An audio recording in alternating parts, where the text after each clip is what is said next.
The sun hung like a ripe persimmon in the autumn sky as Thomas Aldridge surveyed the cracked earth of his ranch outside Guthrie, Oklahoma Territory. The drought of 1889 had stretched into its third month, leaving the land parched and unforgiving, just like his heart. The Rockinga Ranch had once been the pride of the territory, but those days were long past. Thomas pulled his worn Stetson lower over his eyes, shielding them from both the harsh glare and the memories that haunted the horizon. 8 years had passed since he'd buried his wife and infant son, victims of a fever that swept through the territory like wildfire. 8 years since he'd walled himself off from the world, speaking only when necessary, working from dawn until his body collapsed into dreamless sleep. "Mr. Aldridge," young Jimmy, his ranch hand, came galloping up on a dappled mare. "Stagecoach broke an axle 'bout 2 miles east. Passengers need somewhere to stay while they fix it." Thomas frowned. "Carmichael's place is closer." "Carmichael's gone to Kansas City for the month, sir," Jimmy replied, shifting nervously in his saddle. Thomas stared at the distant horizon, his jaw clenched. The last thing he wanted was strangers in his home, invading the silence he'd cultivated like a precious crop. But even he couldn't turn travelers away in this heat. Tell them they can stay the night. "No longer," he finally said, his voice rough from disuse. Jimmy nodded eagerly and galloped off, leaving Thomas alone with his thoughts once more. He turned toward the main house, a sturdy 2-story structure that had once echoed with laughter. Now it stood as silent as a tombstone, housing nothing but dust and regrets. By sunset, the passengers from the stagecoach had arrived. Thomas stood on his porch, watching as they approached a portly businessman, an elderly couple, and a young woman who couldn't be much older than 20. Her chestnut hair was pinned neatly beneath a modest hat, and despite the ordeal of traveling and the broken-down coach, her posture remained elegant. "Thank you for your hospitality, Mr. Aldridge," the businessman said, extending his hand. "Name's Peterson. These are the Millers, and that there is Miss Elizabeth Edwards." Thomas nodded curtly, ignoring the outstretched hand. "Supper's at 7. You'll find water for washing around back." He turned to go inside when a soft voice stopped him. "You have a beautiful home, Mr. Aldridge." He looked back to see Elizabeth Edwards smiling at him, a genuine smile that reached her amber eyes. It wasn't a practiced social nicety. There was something warm and sincere in that expression, something that made Thomas's chest tighten unexpectedly. "My father was a carpenter," she continued, seemingly undeterred by his silence. "I can see the craftsmanship in these porch railings. Was it built before the land rush?" Thomas cleared his throat. "My father started it in 82. I finished it in 85. "It's a testament to both of you then," she said, her smile unwavering. For a moment, Thomas couldn't look away. That smile, it reminded him of spring after a harsh winter, of possibilities he'd long since buried. He managed a nod before retreating into the house, unsettled by the encounter. At dinner, Mrs. Miller insisted on helping Thomas's housekeeper, Agnes, serve the food. The conversation flowed around Thomas while he ate in silence, watching from behind his emotional barricade. The businessman, Peterson, dominated the conversation with tales of opportunity in the new territory. "And you, Miss Edwards, what brings you to Oklahoma?" Mrs. Miller asked. Elizabeth dabbed her lips with a napkin. "I'm to be the new schoolteacher in Guthrie. The position opened unexpectedly when Miss Harriman decided to marry and move to Texas." Schoolteacher. Thomas found himself speaking before he realized it. "You're mighty young for such responsibility." Elizabeth met his gaze evenly. "I'm 22, Mr. Aldridge, and I graduated top of my class at the normal school in St. Louis. Age doesn't always indicate capability." There was no defensiveness in her tone, only quiet confidence. Thomas felt the corner of his mouth twitch, not quite a smile, but the closest thing to it in years. "The children of Guthrie are fortunate then," he said. A hint of surprise crossed her features, followed by that radiant smile that seemed to illuminate the dim dining room. "Thank you, Mr. Aldridge. That's kind of you to say." After dinner, the guests retired to their rooms, exhausted from their journey. Thomas stepped onto the porch, seeking solitude in the vastness of the night sky.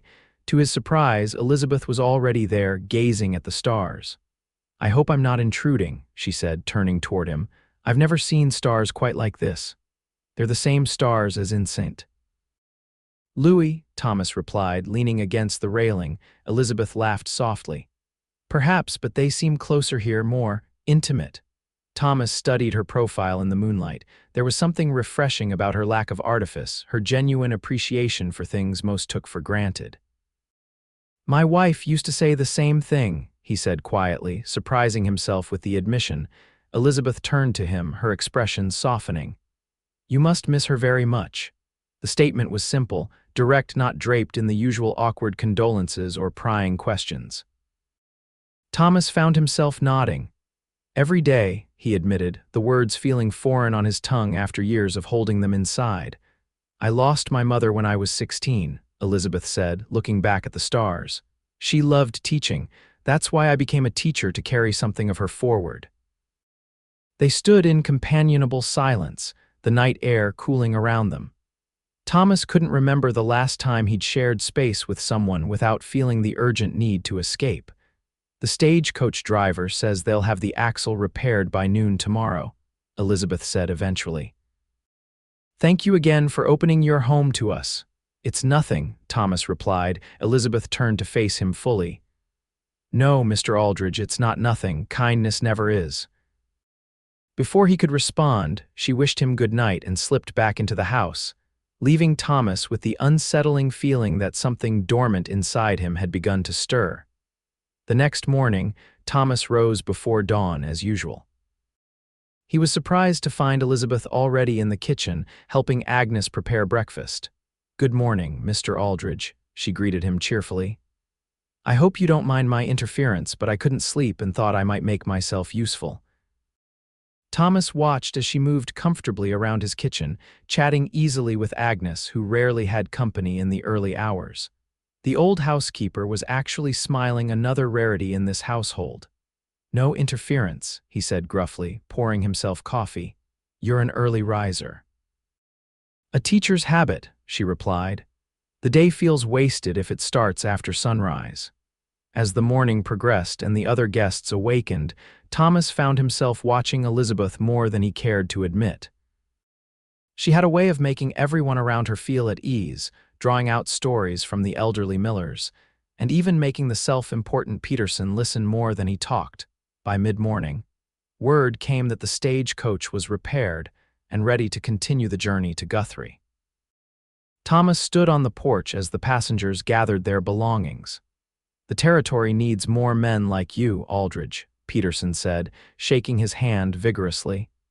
"If you ever consider expanding your operations, I'd be interested in discussing investment opportunities."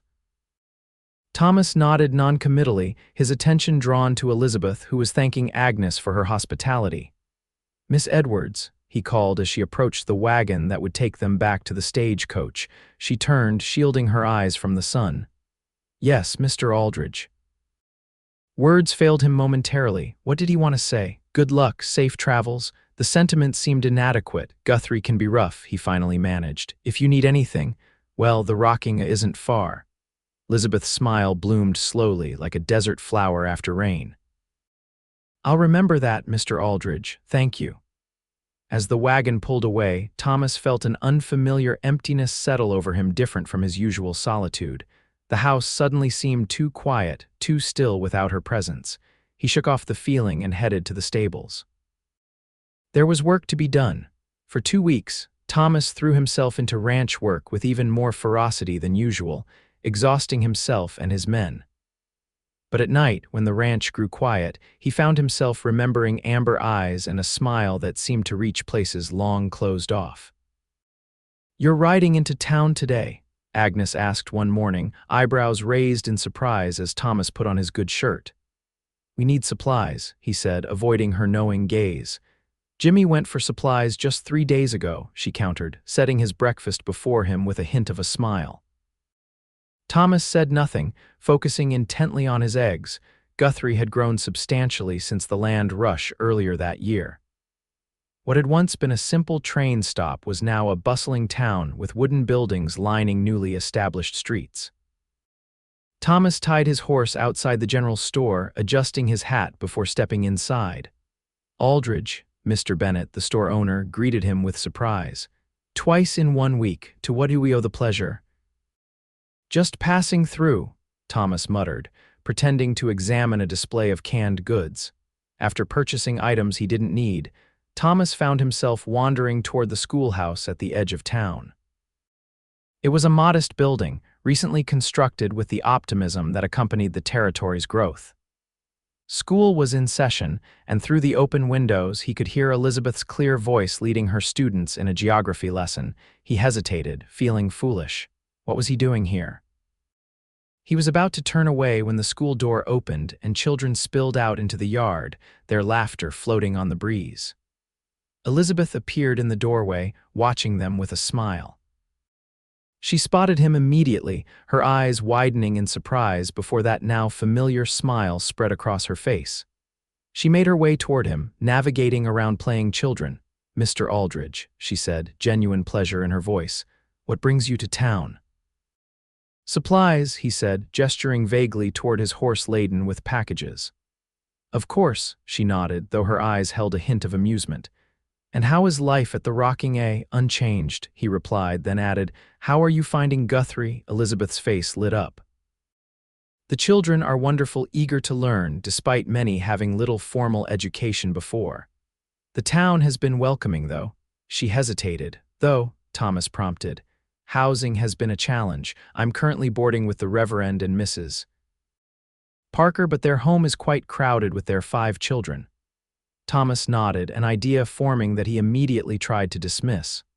"Guthrie's growing faster than buildings can be raised. Indeed, but I shouldn't complain. Many have it far worse, especially those still living in tents." They stood in awkward silence for a moment before Elizabeth glanced back at the schoolyard. "I should return to my students. It was good to see you, Mr. Aldridge." "Thomas," he said suddenly. "My name is Thomas." Her smile deepened. "Then I'm Elizabeth." All the way back to the ranch, Thomas wrestled with the idea that had taken hold. It was impulsive, impractical, and entirely unlike him. Yet by the time he reached home, he'd made his decision. The next morning, he rode back into town and straight to the Parkers' home, a modest dwelling bursting at the seams with children's laughter. Mrs. Parker, a kindly woman with perpetually flour-dusted hands, answered his knock. "Mr. Aldridge," she said, clearly surprised to find the reclusive rancher on her doorstep. "Is Miss Edwards available?" he asked, removing his hat. Mrs. Parker ushered him into a cramped sitting room and disappeared to fetch Elizabeth. Moments later, Elizabeth appeared, her expression curious. "Thomas, is everything all right?" He stood, twisting his hat in his hands. "I have a proposition for you." Elizabeth's eyebrows rose, but she waited patiently for him to continue. "My ranch house has rooms sitting empty. Too many rooms," he said, the words coming out in a rush. "There's a small cabin on the property built for the foreman before I decided against having one. It's just sitting there, unused." Understanding dawned in Elizabeth's eyes. "Are you offering me lodging?" "Yes," Thomas said, relief flooding him now that the offer was made. "It's about a 30-minute ride to town, but the cabin's sound, and Agnes would appreciate another woman around." Elizabeth studied him for a long moment, her expression thoughtful. "That's very generous, Thomas, but people might talk." "Let them," he said with surprising conviction. "Nothing improper about it. The cabin's separate from the main house, and Agnes is there as chaperone besides." A slow smile spread across Elizabeth's face. "In that case, I accept your kind offer. When might I see this cabin?" Thomas felt something loosen in his chest, a constriction he hadn't even realized was there. "Today, if you'd like. My wagon's outside." That afternoon, Thomas showed Elizabeth the cabin. It was a simple structure, one main room with a stone fireplace, a small bedroom, and a lean-to kitchen, but solidly built and clean, if dusty from disuse. "It's perfect," Elizabeth declared, running her fingers along the wooden mantelpiece. "How long has it been empty?" "Since '85, Thomas replied. "Built it thinking I'd hire a foreman, then decided I preferred handling things myself." Elizabeth moved to the window, looking out at the view of rolling grassland stretching toward distant hills. "It's beautiful here," she said softly, "so open and free." Thomas watched her, struck by how right she looked in this space that had sat empty for so long. "When would you like to move in? Would this Sunday be too soon? School isn't in session, and it would give me time to settle before the week begins." "Sunday it is," Thomas agreed. By the following week, Elizabeth was settled into the cabin, riding to and from town each day on a gentle mare Thomas insisted she borrow. At first, their interactions were brief: a nod in the morning as she rode out, perhaps a few words exchanged when she returned in the evening. But gradually, almost imperceptibly, things began to change. Elizabeth started joining Thomas and Agnes for dinner in the main house once or twice a week. She brought books from the small town library that she thought Thomas might enjoy, leaving them on the porch with notes explaining why she'd selected each one. Thomas found himself looking forward to those evenings when Elizabeth would sit in his parlor, animatedly describing her day teaching or discussing a passage from one of the books she'd lent him. Without quite realizing it, he began making improvements to the ranch house, fixing the loose shutter that had rattled for years, replanting the flower beds his wife had once tended. One evening in late October, as autumn painted the prairie in golds and crimsons, Elizabeth arrived at the main house for dinner looking troubled. "What's wrong?" Thomas asked immediately, surprising himself with how attuned he'd become to her moods. Elizabeth sighed, setting down her shawl. "The town council is threatening to close the school after Christmas. Funding issues, they claim, though I suspect it has more to do with certain council members believing education is wasted on frontier children, particularly the girls." Thomas frowned. "That's not right. Those children need schooling." "I agree, but unless alternative funding can be secured." She shrugged helplessly. During dinner, Thomas was unusually quiet, even for him. After Elizabeth had returned to her cabin, he sat in his study long into the night, thinking. The next morning, he rode into town before dawn, returning just as Elizabeth was preparing to leave for school. "Thomas," she questioned, seeing his determined expression. "The school will remain open," he said simply. Elizabeth's eyes widened. "What do you mean? How can you be sure?" "I spoke with the council this morning. The Rockinga will provide funding to keep the school running through next year at least." Elizabeth stared at him in disbelief. "Thomas, I don't know what to say. Why would you do that?" He looked away, uncomfortable with her scrutiny. "Every child deserves an education, and you're a good teacher, shouldn't be wasted." Before he knew what was happening, Elizabeth had thrown her arms around him in a spontaneous embrace. "Thank you," she whispered against his chest. Thomas stood frozen, then hesitantly raised his arms to return the embrace. It was the first time he'd held anyone in 8 years. The sensation was overwhelming: her warmth, the scent of lavender in her hair, the feeling of another human heart beating against his. Elizabeth stepped back, her cheeks flushed. "I'm sorry, I was overcome with gratitude." "No need to apologize," Thomas said, his voice rougher than usual. She smiled up at him, that same smile that had first pierced his defenses, and Thomas felt something crack open inside him, like ice breaking on a river in spring. As winter descended on the Oklahoma territory, life fell into a pleasant routine. Elizabeth continued teaching, now secure in the knowledge that her position was safe. Thomas found himself riding into town more frequently, sometimes bringing supplies for the school, other times just happening to finish his business as the school day ended so he could accompany Elizabeth home. The townsfolk noticed the change in the once reclusive rancher. He still wasn't talkative, but he no longer avoided conversation, even occasionally joining in discussions at the general store. More than one person remarked on how Elizabeth Edwards had seemingly worked a miracle on Thomas Aldridge.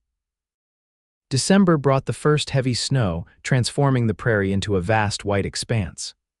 One evening, as Thomas finished his chores, he noticed smoke rising from Elizabeth's cabin. Concerned, he hurried across the yard, only to find her struggling to get her fire properly burning. "The wood's too damp," she explained, shivering, "and I fear I'm not very skilled at this yet." "Let me," Thomas said, kneeling by the hearth. He rearranged the logs, adding kindling in strategic places, and soon had a fire blazing. You need to keep a better supply of dry wood inside. Elizabeth hugged herself, teeth chattering. I'll remember that for next time. Thomas noticed her blue-tinged lips and pale face. How long have you been trying to get that fire going since I got home?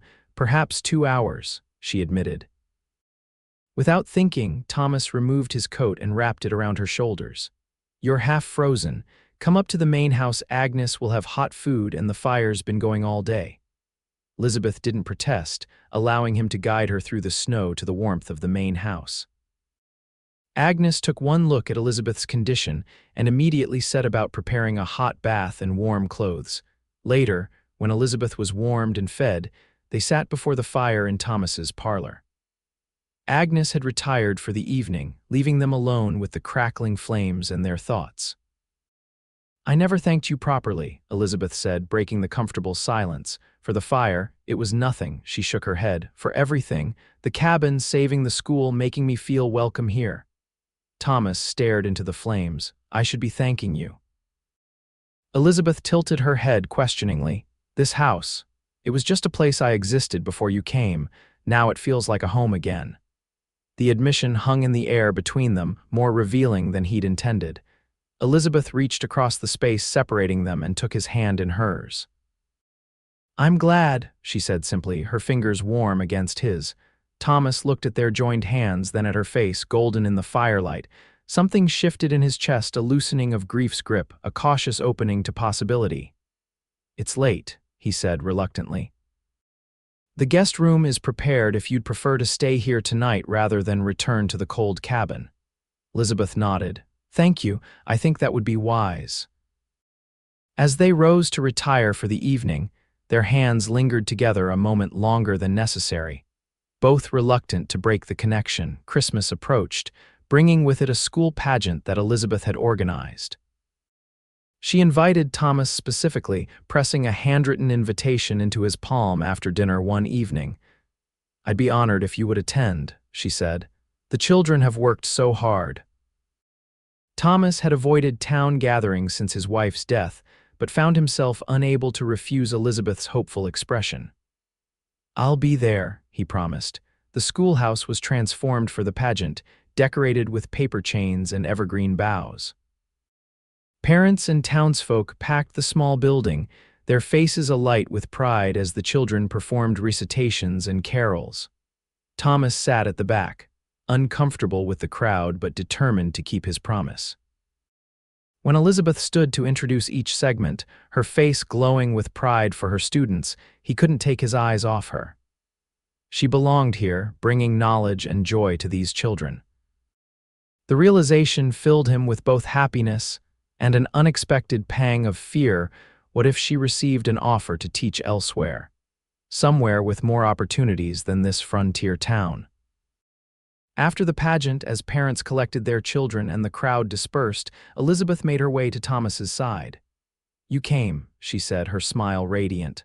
I said I would, he replied simply. And did you enjoy it? Very much. You've done wonders with those children in such a short time. Elizabeth beamed at the compliment. As they prepared to leave, Reverend Parker approached them. Miss Edwards, Mr. Aldridge, he greeted them warmly. A wonderful pageant. Miss Edwards, I wonder if I might have a word with you about an opportunity that's arisen. Thomas felt his chest tighten as he stepped away to give them privacy, watching as the Reverend spoke animatedly and Elizabeth's eyes widened. When she rejoined Thomas, her expression was thoughtful. Good news, Thomas asked, trying to keep his tone neutral as they walked toward his wagon. The Reverend has a cousin in Kansas City who sits on the board of a prestigious girls' school, Elizabeth explained. They're seeking an assistant headmistress, and he's recommended me for the position. Thomas felt as though the ground had dropped away beneath his feet. Kansas City, he repeated, that's a fine opportunity. Yes, Elizabeth agreed, though she didn't sound as enthusiastic as he'd expected. The salary is generous, and it would be a significant advancement in my career. Thomas helped her into the wagon, his movements mechanical. When would you leave? If I accept, the new term begins in February. If, Thomas looked at her sharply, Elizabeth met his gaze steadily. I haven't decided yet. The ride back to the ranch was quiet, each lost in their own thoughts. Thomas fought against the selfish desire to ask her to stay, knowing he had no right to stand in the way of her future. January brought a severe blizzard that trapped everyone at the ranch for 3 days. Thomas worried about Elizabeth alone in her cabin, but she appeared at the main house before the storm hit in full force, accepting Agnes's insistence that she stay in the guest room until it passed. Those 3 days of enforced proximity changed everything. With nowhere to go and nothing pressing to do, they talked more openly than ever before. Thomas found himself sharing stories of his childhood, of his marriage, of the devastating loss that had driven him into isolation. Elizabeth listened without judgment, offering understanding and empathy. In turn, she told him of her dreams to someday start a school of her own, one where girls would be educated as thoroughly as boys, where no child would be turned away for lack of means. That's why the Kansas City position would be valuable, she explained as they sat before the fire on the second night of the storm. It would give me the experience and connections to eventually realize that dream. Thomas nodded, fighting against the hollowness her words created. You should accept it then. Elizabeth studied him for a long moment. What would you have me do, Thomas? The question hung in the air between them, loaded with unspoken meaning. Thomas stared into the fire, grappling with his answer. I would have you follow your heart, he finally said. And if my heart is divided, she asked softly. Thomas looked up then, meeting her gaze.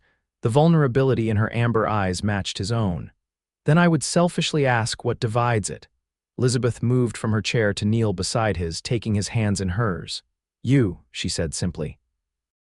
You divide it. Thomas's heart hammered in his chest as he reached out to touch her cheek. I have nothing to offer but a broken heart that's slowly mending and a life far simpler than you deserve. Your heart is what I want, Elizabeth whispered, mending or broken.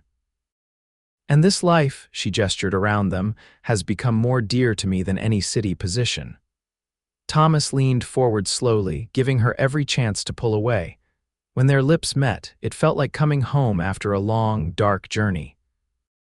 The kiss was gentle at first, tentative with new discovery, then deepening with years of pent-up longing. When they finally parted, Thomas rested his forehead against hers. I love you, he said, the words rusty from disuse but no less sincere. I think I have since that first smile. Elizabeth's eyes shimmered with unshed tears. And I love you, Thomas Aldridge, enough to turn down Kansas City without a second thought. The blizzard lasted another day, but they barely noticed, too wrapped up in their newfound happiness to care about the howling wind outside. When spring arrived, bringing wildflowers and renewed life to the prairie, Thomas and Elizabeth were married in a simple ceremony at the Guthrie Church. The entire town turned out, marveling at the transformation of the once solitary rancher who now couldn't take his eyes off his bride. Never seen a man look at a woman that way, Mr. Bennett remarked to his wife, like she hung the moon and stars. Elizabeth continued teaching, riding to and from town each day, though now she returned to the main house rather than the cabin, which they converted into a small schoolroom for children from outlying farms who couldn't make the daily trip to town. As summer approached, Thomas and Elizabeth sat on the porch one evening, watching the sunset paint the prairie in hues of gold and crimson. Elizabeth's head rested on Thomas's shoulder, his arm wrapped securely around her waist. I was thinking, she said, her voice thoughtful, about expanding the school program next year. Oh, Thomas turned to look at her. Yes, we should prepare for at least one new student by spring. She placed his hand gently on her still flat stomach, her eyes sparkling with joy. Thomas stared at her in wonder, then let out a whoop that startled the horses in the nearby corral. He lifted Elizabeth from her chair, spinning her around as she laughed. A baby, he breathed, setting her down carefully. Our baby. Are you happy? She asked, though his reaction had made it clear. Happier than I ever thought possible, he replied, drawing her close. Thank you for that smile that day, for thawing my frozen heart. Thank you for letting me in, Elizabeth whispered against his lips. As darkness settled over the rocking ranch, the lights from the main house spilled onto the porch where they stood, embraced no longer a monument to grief but a home once again, filled with love and the promise of new beginnings.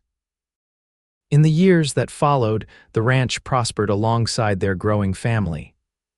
Their son, James, was joined 2 years later by twin girls, Sarah and Rebecca. The cabin became a proper schoolhouse, with Elizabeth dividing her time between the town school and teaching the children from outlying farms. Thomas never returned to the solitary man he had been. His laughter became a common sound around the ranch, his smile no longer a rarity. And every evening, as the sun set over their land, he would thank the twist of fate that brought a broken stagecoach and a smiling schoolteacher into his life, opening his heart when he thought it closed forever.